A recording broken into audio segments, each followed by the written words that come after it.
warahmatullahi wabarakatuh. Kami dari kelompok 5 ingin mempresentasikan judul materi kami, yaitu filsafat dari Timur, Cina dan India, yang beranggotakan saya sendiri, Iqbalul Jihad, Hanifah Erviana Safitri, Maulana Yusuf, Muhammad Alif Ridho, Siti Lailatul Atiyah, Uswatun Zahro. Pengertian filsafat Timur adalah tradisi falsafi yang berkembang di Asia, khususnya di India, Cina, dan daerah-daerah lain yang pernah dipengaruhi budayanya.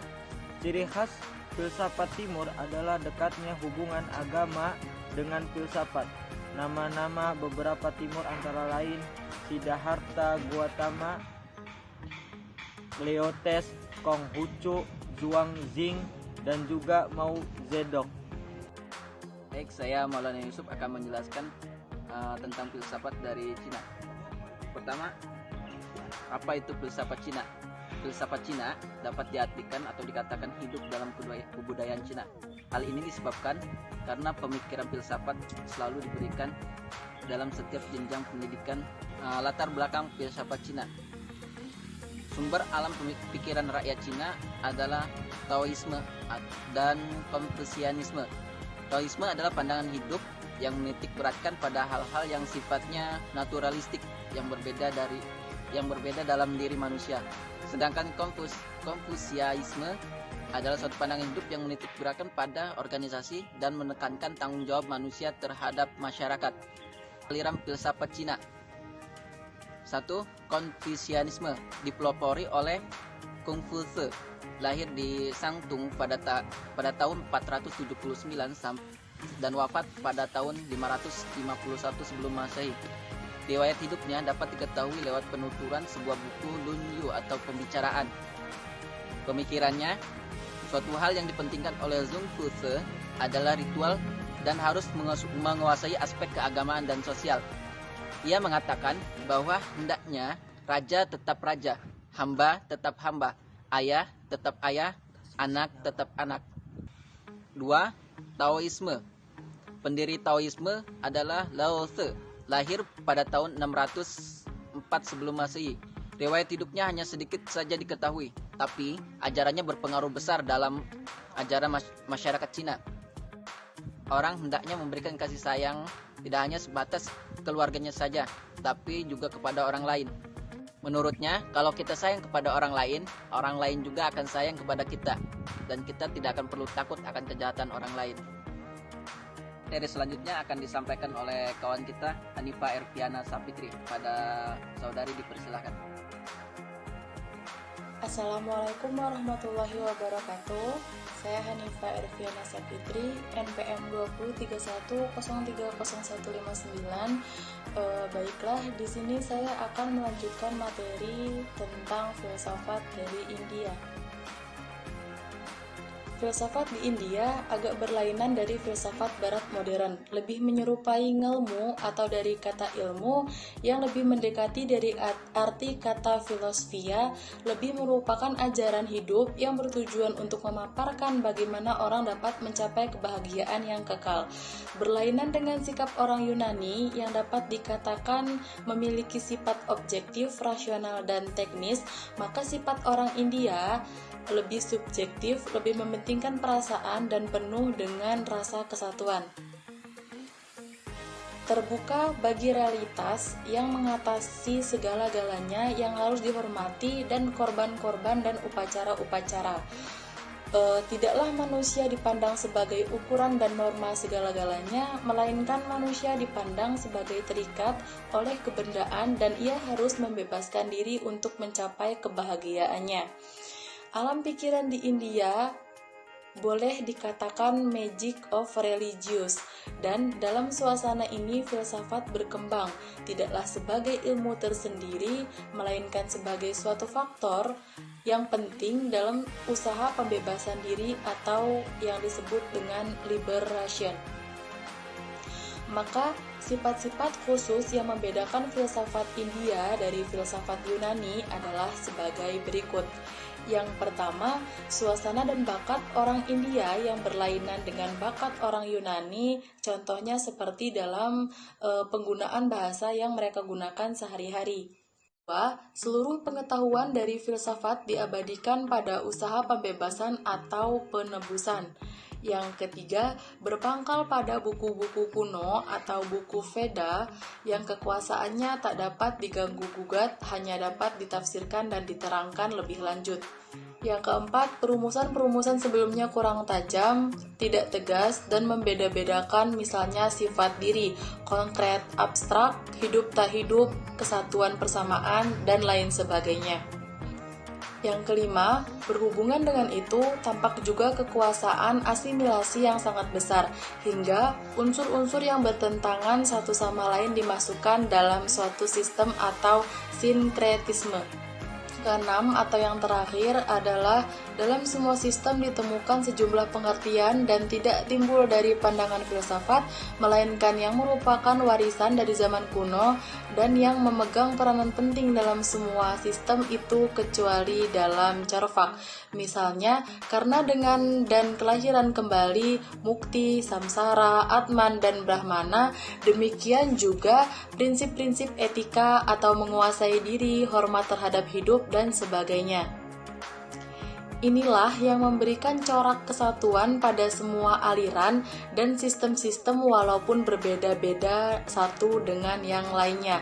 Menurut Lasio dan Yuwoyono, pemikiran filsafat India sangat erat hubungannya dengan keadaan alamnya yang terdiri dari pegunungan. Filsafat India berpangkal dari kekayaan bahwa ada kesatuan fundamental antara manusia dan alam.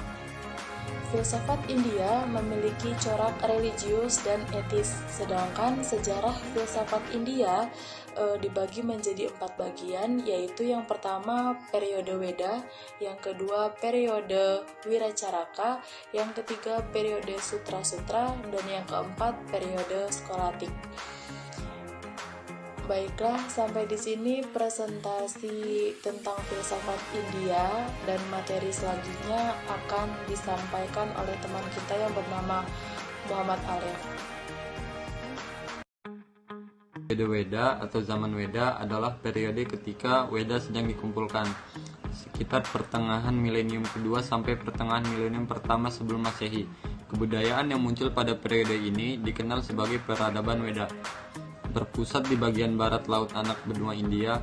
Secara kronologis, fase awal periode ini terjadi bersamaan dengan periode Harappa akhir, sedangkan fase akhirnya Harappa bersamaan dengan kebangkitan Mahajanapadas.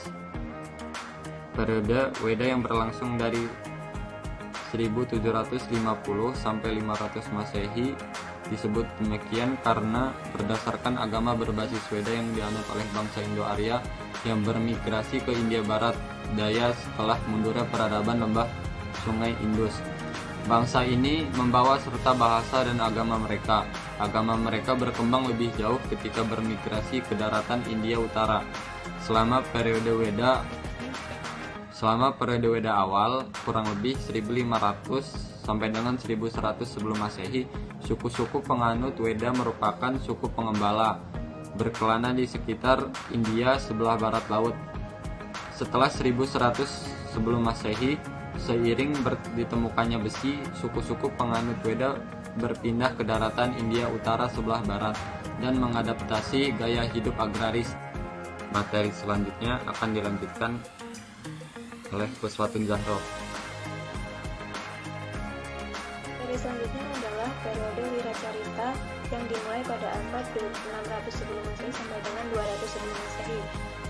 Pada abad ini meliputi perkembangan antara kesusastraan Upanishad yang tertua dan filsafat darsana. Kitab Mahabharata dan Ramayana pun menjadi alat untuk penyebaran cita-cita baru, yaitu mengenai sifat dan ciri-ciri kepahlawanan dalam hubungan insani ataupun kemanusiaan. Nah, kemudian sistem dari agama Buddha, Jainisme, agama Siwa maupun agama Wisnu juga termasuk ke dalam periode Wiracarita. Nah, kemudian materi selanjutnya adalah pada periode sutra-sutra yang dimulai pada abad 200 sebelum Masehi sampai dengan seterusnya. Pada zaman ini pemikiran terpecah menjadi sangat banyak sehingga memerlukan adanya penyederhanaan dan perangkuman tentang pemikiran tersebut. Hal ini terjadi dalam bentuk sutra-sutra yang sebenarnya sudah terjadi pada periode sebelumnya, yaitu periode Wiracarita. Kemudian materi selanjutnya akan disampaikan kepada saudari kita yaitu Siti Lailatul Atiyah. Kepadanya dipersilahkan. Assalamualaikum warahmatullahi wabarakatuh. Saya Siti Lailatul Atiyah akan sedikit membahas tentang periode skolastik. Istilah skolastik berasal dari kata Latin, yakni skolastik, yang artinya mencurahkan waktu luang seseorang untuk belajar atau sarjana, dan skolion Yunani yang artinya sekolah. Istilah siswa sekolah biasa digunakan untuk menggambarkan skolastik. Skolastik terkenal karena penerapannya dalam teologi Kristiani abad pertengahan, khususnya dalam upaya untuk mendamaikan filsafat para filsuf klasik kuno dengan teologi Kristiani. Namun dalam periode skolastik tinggi abad ke-14, ia bergerak melebihi teologi dan memiliki aplikasi dalam banyak bidang studi lain, termasuk epistemologi, filsafat ilmu, filsafat alam, dan lain-lain. Filsafat skolastik berusaha menjelaskan berbagai hal yang berhubungan dengan berbagai hal penyebabnya dengan definisi, pembagian, dan berkembang biak. Isi dari filsafat skolastik yakni meliputi logika, filsafat alam, etika, dan metafisika. Filosofi yang paling mencolok adalah metodenya pada logika-logika Aristoteles, seperti yang ditambahkan dan disempurnakan oleh para filsafat skolastik kemudian. Mungkin sekian dari saya. Wassalamualaikum warahmatullahi wabarakatuh.